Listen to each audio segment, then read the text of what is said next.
Hello दोस्तों, हम सब आज की वीडियो में बात करेंगे वर्कआउट फेल क्यों होते हैं। खास के जब रिटेलर लोग ऐसी जगह पोजीशन बनाते हैं रेसिस्टेंट पर वर्कआउट किए तो एंट्री लेते हैं तो वर्कआउट फेल हो जाते हैं। आपने कभी न कभी अपने लाइफ में इस चीज़ को देखे होंगे, आप देखते होंगे अक्सर। तो इसके पीछे का कुछ कारण बताएंगे, खासकर जो बिगिनर लोग हैं उसका कुछ पिन पॉइंट बताएंगे ताकि इसको आप लोग देखें समझे। इसके पीछे का साइकोलॉजी, उसका जो माइंडसेट होता है वहाँ पर हम लोग चर्चा करेंगे। तो चलिए स्टार्ट करते हैं। तो देखिए, आप लोग अक्सर देखे होंगे कि ये मान कर चलिए कि एक रेसिस्टेंस है, ये रेसिस्टेंस है, कोई स्टॉक ऐसे ऐसे करके आ रहा हो, यहाँ पर ब्रेकआउट किया तो जनरली सिखाया गया है कि रेसिस्टेंस जब कोई भी स्टॉक तोड़े इस जोन पर तो एंट्री करना चाहिए, क्योंकि ये स्टॉक रेसिस्टेंस को तोड़ दिया है ना। ये रेसिस्टेंस तोड़ दिया तो जनरली और हम डिटेल लोग इसमें एंट्री भी करते हैं, चाहे स्टॉक हो, स्विंग में करते हैं या फिर इंट्राडे में करते हैं, किसी में भी करते हैं। तो जब वो स्टॉक यहाँ पर एंट्री करते हैं, यही सिखाया गया है। और अमिटेल के लिए ये नॉलेज है भी है। और क्या होता है, अगले नेक्स्ट दिन या फिर कुछ हफ्ता समय में के बाद ये स्टॉक ऐसे ऐसे हल्का सा टाइम बिताने के बाद यहाँ पर ये ब्रेकआउट फेल हो जाते हैं। तो ऐसे में क्या होगा कि ट्रेडरों को नुकसान हो जाता है। तो यही हम बताएंगे कि आखिर ऐसा क्यों होता है, ब्रेकआउट फेल क्यों होता है, इसके पीछे का साइकोलॉजी। उनमें से हम कुछ पिन पॉइंट बताएंगे, अपना दोस्त पिन पॉइंट बताएंगे। इसको अगर आप लोग इसको समझ लेंगे तो और आप लोग इस स्टडी करेंगे और भी अपने माइंडसेट के साथ, तो आपका काम करने का तरीका में सुधार आएंगे, बेहतर आएंगे, धीरे धीरे इम्प्रूवमेंट आएंगे। तो चलिए शुरुआत करते हैं। तो हम इसमें से हम यहाँ पर पहला बताना चाह रहे हैं कि मान के चलिए कोई स्टॉक इस तरह रेंज में हो है ना। कोई स्टॉक इस तरह एक रेंज में हो, ठीक, ब्रेकआउट कर जाए तुरंत बाय मत करिए। इसके पीछे का कुछ पिन पॉइंट देखिए। मान के चलिए ये स्टॉक यहाँ पर रेसिस्टेंस था, कोई स्टॉक ऐसे ऐसे बढ़ते आ रहा है, यहाँ पर टूट दिया, ठीक, यहाँ पर ये ब्रेकआउट टूट दिया है ना। इस पिन पॉइंट पे अगर देखिएगा तो यहाँ पर वो ब्रेकआउट टूट दिया है ना, इस पिन पॉइंट पर। तो क्या हुआ, क्या सिखाया गया यहाँ पर, मान के लिए ये रेसिस्टेंस है तो क्या सिखाया गया, रेसिस्टेंस जब भी टूटे तो बाइंग करना चाहिए। यहाँ पर बाइंग करते भी है ना, बाइंग करते और यहाँ पर कुछ यहाँ के ऐसा जैसे लगा करके यहाँ पर वो कार करते हैं। और अगले कुछ ही दिनों में या वीकली चार्ट वीक में वो स्टॉक यहाँ पर हल्का सा टाइम बिताने के बाद वो गिर जा रहा है। तो ये इसके पीछे का कारण, इस यहाँ पर गिरने का जो मुख्य कारण इसका जो है ना, ये है कि देखिए ये स्टॉक आखिर चल कहाँ से आ रहा है, मतलब कितनी दूरी सफर करके वो आ रहा है। अच्छा, अगर अगर देखा जाए तो असल में ये स्टॉक का ब्रेकआउट यही जोन से हुआ था, मतलब इस जोन से ही, मतलब ये दूरी सफ़र करते आ रहा है।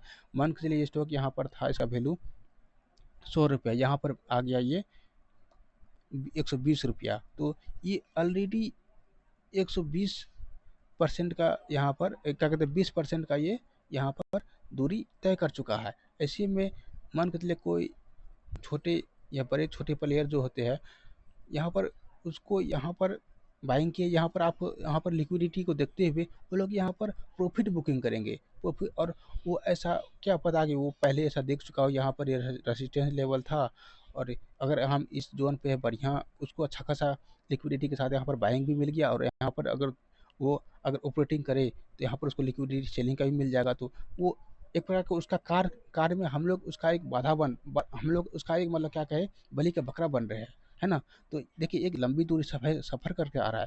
रेसिस्टेंस देखिए कुछ भी हो सकता है, क्या पता वो स्टॉक यहाँ से, मतलब कि यहाँ पर मान के चलिए कि यहाँ पर इसका आईपीओ आया था, ठीक, और यहाँ पर आईपीओ आने के बाद यहाँ पर इसका सेलिंग हुआ है ना, डिस्ट्रीब्यूशन हुआ, फिर यहाँ पर एक्लेमेशन हुआ, उसके बाद यहाँ पर जाकर इस रेसिस्टेंस का ब्रेकआउट हुआ, क्या कहता है, बल्कि का ब्रेकआउट हुआ है ना, जनरली का जाता है।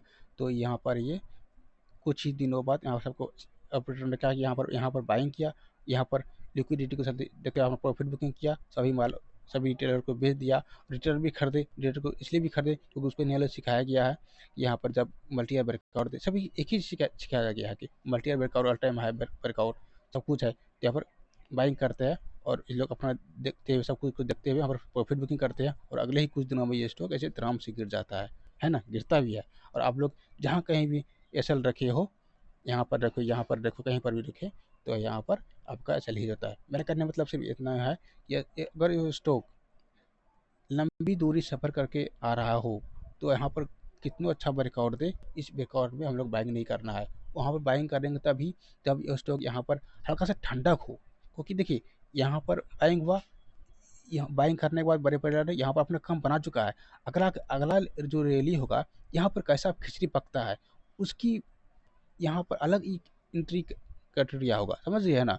इससे इससे इसका कोई रिलेशन नहीं है, समझ गए ना? तो यही बात है, अगर स्टॉक को भी स्टॉक हो, किसी भी इंस्ट्रूमेंट में आप लोग काम कर रहे हो, अगर स्टॉक अच्छा खासा दूरी यानी सफ़र तय कर चुका हो अपने रेजिस्टेंस जोन से, तो उस स्टॉक में एंट्री नहीं लेंगे, क्योंकि स्टॉक में डायरेक्ट एंट्री हुआ तो वहाँ पर बैकआउट फेल होने का चांस ज़्यादा हुआ। और जानबूझ के बड़े बड़े लोग क्या होता है, रेजिस्टेंस पर एक जाते जाते अचानक से उसको इस पर यहाँ पर क्या करेंगे ना कि वो तोड़ देंगे, तो ताकि सभी लोग एक साथ जुटे और एक साथ अपना माल बेच सके।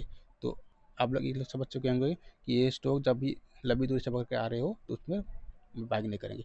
और दूसरी बात भी बताते हैं, चाहे वो फिर दूसरा बात ये है कि मंथली रेसिस्टेंस है ना, ये कोई रेसिस्टेंस है, और ये स्टॉक ने क्या हुआ, कोई भी स्टॉक हो कि यहाँ से मंथली यहाँ से यहाँ पर आया, यहाँ पर क्या हुआ, ब्रेकआउट दिया, ठीक, यहाँ पर वो ब्रेकआउट दिया, तो वॉल्यूम को देखेंगे, वॉल्यूम को प्राइस के साथ हमेशा कनेक्ट कीजिए, चाहे किसी भी इंस्ट्रूमेंट कार्य करते हैं, इससे आपका एक्यूरेसी बढ़ेगा, कार्य करने का आपका बेहतर नज़रिया होगा। देखिए वॉल्यूम के को प्राइस के साथ कैसे कनेक्ट किया जाता है, हम एक छोटा सा वीडियो बनाया है, वहाँ पर हल्का सा ही बात बताया है, लेकिन उसको आप देखेंगे तो आपको कुछ ना कुछ आपको जानकारी प्राप्त होगा और कार्य करने में बेहतर होगा। उसका उस वीडियो का हम लिंक इस डिस्क्रिप्शन में डाल देते हैं, आप उसको ज़रूर देखिएगा, कैसे वॉल्यूम को प्राइस के साथ कनेक्ट किया जाता है, वहाँ पर हम बता रहे हैं। ठीक है, प्राइस यहाँ पर यहाँ ब्रेकआउट दिया, ठीक, अगर यहाँ पर मान के लिए वॉल्यूम जनरल ही हो, मान के यहाँ पर वॉल्यूम इसी तरह यहाँ पर वॉल्यूम भी यहाँ पर जनरल ही है, मतलब ब्रेकआउट वॉल्यूम का मतलब एक ब्रेकआउट था, तो इसका वॉल्यूम यहाँ पर जनरल ही है, तो इसका मतलब क्या हुआ, यहाँ पर साफ है कि कोई बड़े प्लेयर इसमें इंटरेस्ट नहीं है ना? मतलब कि ये मतलब कि छोटे मोटे स्कैल्पिंग द्वारा प्राइस को स्टेज करके करके लिक्विडिटी को खाने के लिए यहाँ पर प्राइस को सिर्फ रेजिस्टेंस के बाहर किया गया है। और कोई भी प्राइस हो बिना वॉल्यूम का कैसे बढ़ सकता है, ज़रा सोचने की लिए बात है। वॉल्यूम का मतलब यहाँ पर क्या हुआ, यहाँ पर वॉल्यूम का मतलब क्या हुआ, वहाँ पर ट्रांजेक्शन ज़्यादा हुआ और ज़्यादा होगा, है ना? अगर मान के लिए स्टॉक यहीं पर रेजिस्टेंस है, यहाँ पर वॉल्यूम प्राइस ने यहाँ पर ब्रेकआउट, अगर वॉल्यूम यहाँ पर ज़्यादा हो गया, इसका मतलब प्रूफ ये है यहाँ पर ट्रांजेक्शन ज़्यादा हुआ, ट्रांजेक्शन में ज़्यादा मतलब क्या हुआ, यहाँ पर वॉल्यूम ज़्यादा हुई, और वॉल्यूम ज़्यादा हुआ मतलब क्या हुआ, यहाँ पर बड़े पैसे प्लेयर ले बड़े वैल्यू में ट्रांजेक्शन किया, मतलब हमारे बड़े रुपये लगे, इसका मतलब तो यही हुआ ना, जब बड़े रुपये लगे मतलब क्या बड़े प्लेयर हुआ, बड़े प्लेयर मतलब क्या हुआ, ऑपरेटर लोग वहाँ पर हुए, है ना, जो जो भी हो, फंड हाउस हो या जो भी हो, तो अब बड़े जब यहाँ पर बड़े रुपये लगे हैं, तो ऑब्वियसली बात है इस लोग क्या छोटे मोटे मूव के लिए यहाँ पर क्या कहते हैं रुपया लगाएंगे, उसे बड़े मूव के लिए ही लगाएंगे। इसीलिए जब भी वर्कआउट हो वहाँ पर वॉल्यूम का हमेशा कंफर्मेशन ले लेना है, वॉल्यूम सामान्य से ज़्यादा हो, क्योंकि है ना सामान्य से ज़्यादा हो तभी वो वर्कआउट सक्सेसफुल माना जाएगा, नहीं तो अगर वॉल्यूम अगर इसी सेम है, सामान्य की तरह ही है, हल्का फल्का अप डाउन है, तो मान के चलेंगे कि वो रिटेलर के द्वारा ब्रेकआउट किया गया है, अभी छोटे प्लेयर के द्वारा ब्रेकआउट किया गया है, हम उसके साथ रहना पसंद नहीं करेंगे, क्योंकि वो कभी भी वो धोखा दे सकते हैं, खासकर जब बिगनर है तो उसको संभाल के ही कार्य करेंगे। तो ये दो चीज़ का हमेशा याद रखेंगे, कोई स्टॉक रेसिस्टेंस को कोई भी स्टॉक रेसिस्टेंस को अगर लंबी दूरी सफ़र करते हुए तोड़ रहा है, तो इस पर हम लोग एंट्री नहीं लेंगे, क्योंकि वो एंट्री फेल होने का चांस ज़्यादा है, क्योंकि जो लोग यहाँ पर बाइंग किए थे यहाँ पर प्रॉफिट बुकिंग करना चाहेंगे, है ना, और वैसे में हम लोग बाइंग कर रहे हैं, तो है ना, तो हम किसी के अगेंस्ट के क्यों कार्य करें। और दूसरी बात क्या बताया, जब वॉल्यूम को भी स्टॉक ब्रेकआउट करे तो यहाँ पर वॉल्यूम यहाँ पर ज़्यादा हो जाए, और ऐसे केस में कोई पूछ सकता है कि सर यहाँ पर वॉल्यूम मान के चलिए ज़्यादा है तो ले सकते हैं क्या, वॉल्यूम सामान से ज़्यादा ज़्यादा है तो ले सकते हैं। देखिए वॉल्यूम ज़्यादा है मतलब ये नहीं है कि यहाँ पर बाइंग हुआ, हो सकता है वहाँ पर सेलिंग का भी वॉल्यूम दर्शा सकता है ना।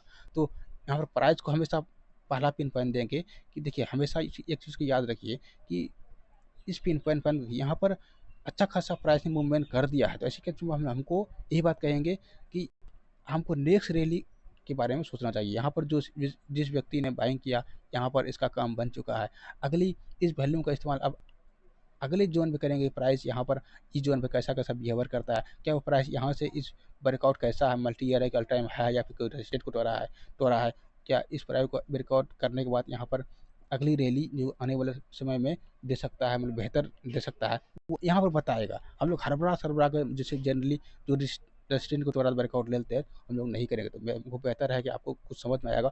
हमको इसको जो समझाए, हमको यहाँ पर एक छोटा-सा एग्ज़ाम्पल के साथ हल्का-सा बताते हैं, ताकि आपको कुछ ई हो जाए, मतलब देखेंगे तो आपको आँखों से तो बेहतर होगा। आप लोग इसमें प्रैक्टिस भी करेंगे, उतना समय नहीं है कि हम इस एक वीडियो में सभी का हम प्रैक्टिस करवाएँ, फिर भी हम एक छोटा-सा आपको एग्ज़ाम्पल दिखा दे रहे हैं, है ना? मान के चलिए स्टॉक को देखिए हल्का-सा वीकली चार्ट में, है ना? ये स्टॉक देखिएगा तो वीकली चार्ट में है ना? तो इसको देखिए हल्का-सा फुल पैन में देख लीजिए स्टॉक कैसा है? कहीं न कहीं ये स्टॉक लंबी अवधि से अप डाउन अप में चल रहा था, है ना? तो ये स्टॉक कहीं न कहीं अप में चलने के साथ-साथ क्या हुआ कि यहाँ पर एक रेसिस्टेंस बनाया इस ज़ोन पर, यहाँ पर रेसिस्टेंस बनाया, यहाँ पर रेसिस्टेंस रेसिस्टेंस लिया।